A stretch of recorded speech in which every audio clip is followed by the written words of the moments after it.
한국은행 금융통화위원회의 금리 인상이 이제 가능성이 커지면서 부동산 시장에 끼칠 영향에 지대한 관심이 집중되고 있습니다. 이제 미국 연방준비제도, 즉 FED 연준이라 그러죠. 3월 기준금리 인상설이 확산되고 있는 것이 현실입니다.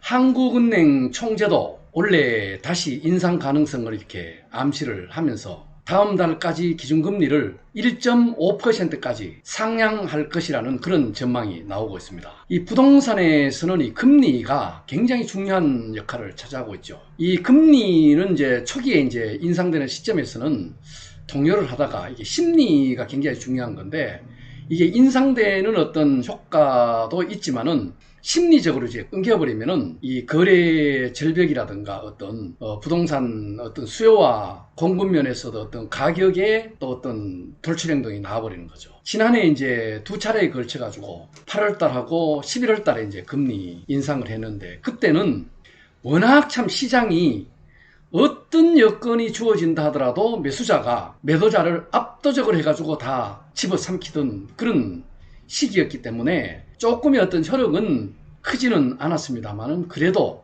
금리 인상을 하고 나서 약간 집값 상승세가 조금 주춤했다는 그런 점을 이제 고려를 할 때 올 상반기 아파트 가격도 아마 우하향으로 될 것이라고 시장 어떤 순수성으로 봤을 때는 예상을 하고 있습니다.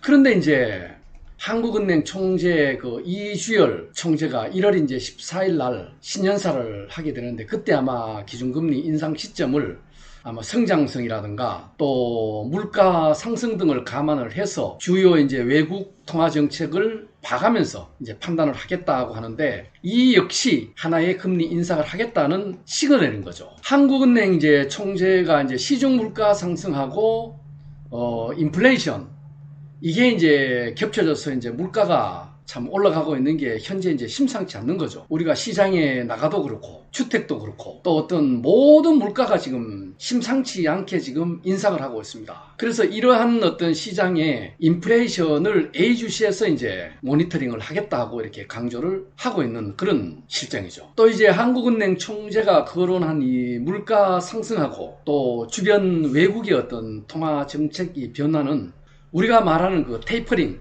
자산 긴축시키는 현상이죠.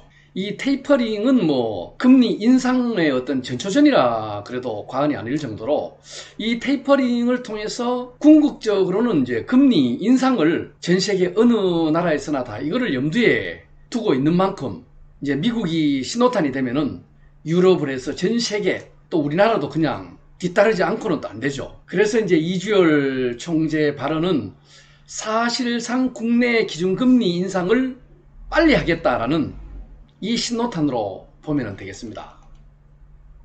최근에 이제 해외 금융시장에선 연준에서 이제 3월 금리를 인상을 한다는 이러한 설이 있는데, 이게 힘을 굉장히 많이 얻고 있다는 겁니다. 이게 지난해에 보면 12월 달 연방공개시장위원회 FOMC죠. FOMC. 이게 끝난 후에 11월 달 개인 소비 지출 PCE 가격 지수가 이 상승률이 전년 대비 5.7%를 기록했기 때문에, 이건 뭐라 그럴까요? 39년 만에 최고치를 기록한다 했는데, 이 금리 정상화를 서두르고 있다고 분석을 하면 되겠습니다.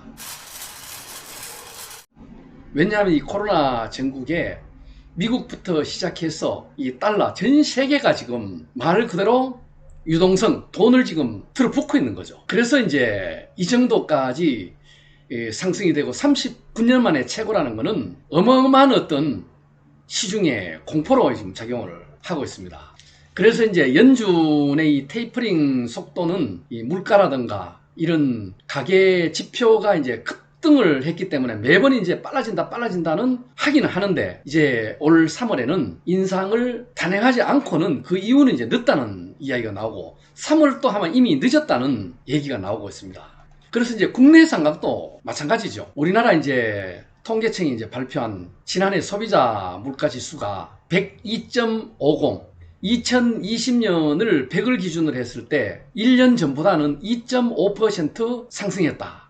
이 코로나 전국에 또 이 좋지 않은 경기에 2.2% 상승한 게 2012년인데 9년 만에 이제 2%를 넘긴 게 처음이라는 거죠. 그래서 2.5% 상승이라는 거는 이거 심상치 않은 그런 거죠. 그래서 이제 먼저 국내에서 이제 유입된 이 투자 자금의 이탈을 막기 위해서라도 이달의 금리 인상은 미룰 수 없는 그런 수준이라는 그 분석이 나올 수밖에 없습니다.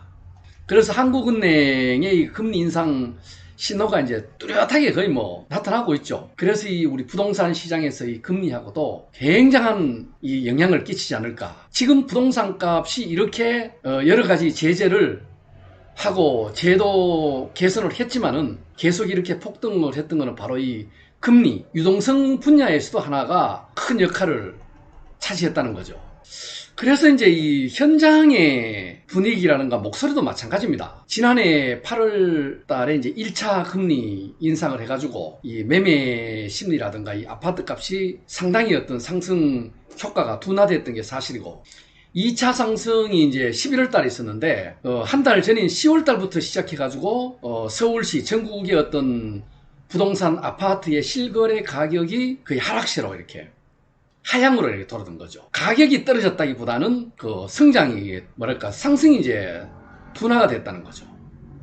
그래서 지금도 이제는 거래는 없습니다만은 일부 서울 도심도 집값이 이제 내려가고 있는 그런 추세고 또 1월달 같은 경우는 우리 아파트 값 낙폭이 조금 더 확대가 되지 않을까 하고 내다보는데 이거 같은 경우는 왜냐하면은 안 그래도 1월달, 2월달은 조금 한산한 그런 시절이죠. 그래서 이제 매수자하고 시장에서도 매도자하고 지금 눈치 작전이 막 벌어지고 있는데 어차피 뭐 눈치도 눈치지만은 가장 큰 악재는 최근 7, 8년간에 걸쳐서 사상 유례없는 가격 상승을 했다는 거죠. 물론 뭐 1, 2년 오르고 1, 2년 내리고 해가지고 연간 뭐 한 10%, 20%씩 이렇게 오르고 내리고 했으면은 이거는 갭 자체가 없기 때문에 그런데 이제는 8년 동안 급격하게 상승을 해버렸기 때문에 참 급격하게 하락을 하더라도 이거는 뭐 누가 이의를 달지 못할 그런 시장이 돼버린 거죠. 그래서 이제 이 하락세가 지속된다고 봤을 때는 이 거래 심리는 말 그대로 이제 도미노 현상이 일어나는 거죠.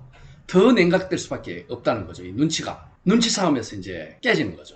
주택 거래가 안 그래도 연초에는 이 한산한 비수기인데 부동산 지표는 아마 우하향 기조는 더욱더 이제 커질 거라는 어떤 시장 동향에서는 다 내달아 보고 있습니다. 그런데 이제 다만 이 거래 심리가 3월 대선 이후가 돼야 되지 않을까 하는 건데 이 3월 달에 이 대선이 기점으로 나오는 것은 여당 야당할 것 없이 표심에 또 의존해야 되기 때문에 이 부동산 값은 잡아야 된다는 거는 누구나 알고 있습니다만은 표심에서 조금해서 뭐 양도세, 뭐 종부세를 완화해준다 이런 어떤 대책까지도 막 지금 발표를 하고 있는 중이죠. 그래서 이 여야 대선 후보들이 이제 양도소득세를 이제 완화해주겠다고 하고 있기 때문에 3월 대선 이후에는 이제 어떻게 또 변화될지 이거는 지켜봐야 되는 겁니다. 또 대선 후에는 어떻게 보면 이 양도세가 뭐랄까 하향 조정을 해주면 그 조정 폭만큼 낮게 거래될 수도 있고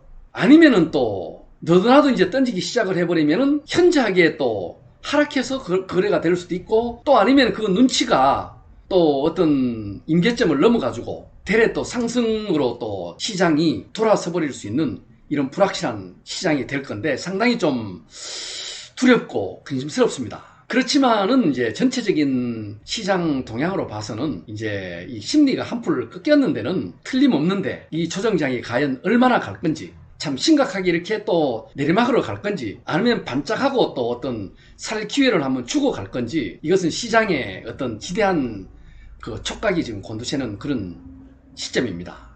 그래서 이제 은행 같은 경우도 좀 냉정하기는 냉정하죠. 지금 금리를 올린다. 또 뭐 자금을 테이퍼링을 한 후에 회수를 한다. 이렇게 하는데 참 우리가 돈을 이렇게 빌리거나 지인한테 빌린다거나 아는 사람한테 이렇게 친인척한테 빌렸다. 그러면 어려우면은 좀 감면돼주고 이자도 깎아주고 이렇게 하는데 은행은 사실 피도 눈물도 없는 단 10원이라도 이렇게 연체가 되면은 연체에 이자가 붙게 되고 또 독촉 전화를 해가지고 또 압류까지 이제 진행을 하는 이러한 어떤 심리적인 어떤 부담을 많이 주죠. 그래서 이제 물론 이제 뭐 영끌자들이라든지 갭 투자자들이라든지 이런 사람들은 상당히 어떤 심리적인 부담을 갖고 밤잠 못 이루는 그런 시기이기도 합니다. 그래서 참 이런 전체적인 어떤 분위기를 보면서 시장에 참 주의를 기울이고 상당히 신중을 기해야 할 그런 시점이기도 합니다.